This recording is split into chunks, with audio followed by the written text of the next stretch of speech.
Dando sequência ao estudo da função de primeiro grau, nós vamos analisar agora a raiz de uma função de primeiro grau.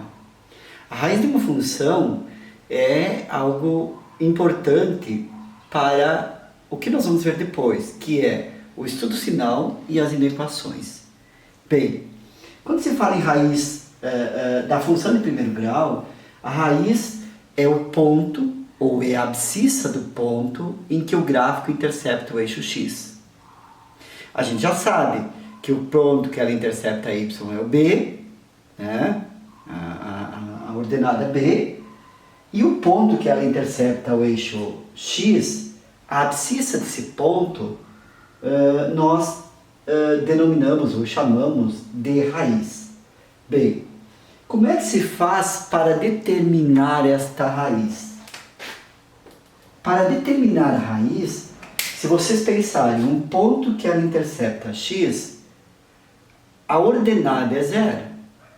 Então, naquele exemplo, determine a raiz da função, e a função é f de x igual a 2x menos 4. Como é que eu faço para determinar a raiz? Eu vou igualar a função a 0, ou seja, eu vou fazer 2x menos 4 igual a 0. Por quê? Este aqui representa o y, eu considerei ele como 0. Resolve a equação, vai ficar 2x igual a 4, x igual a 2. Qual é a raiz desta função? A raiz dessa função é 2. Vejam, se eu quisesse fazer uma representação gráfica apenas com esses elementos, eu sei o b e eu sei a raiz.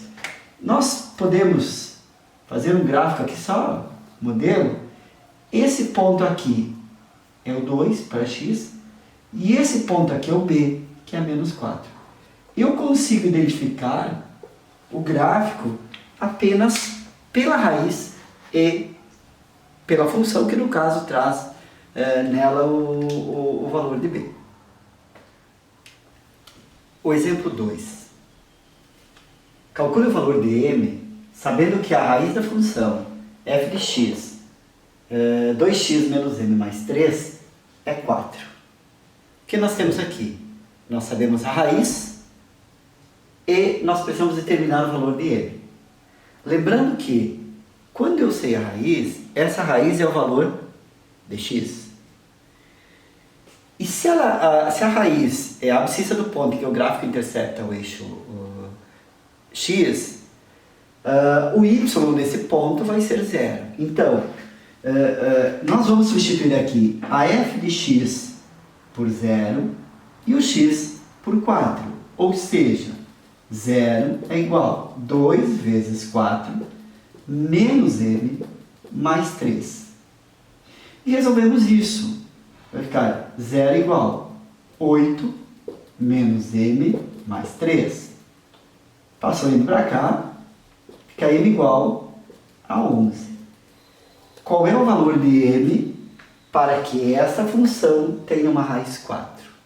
O valor de m é 11.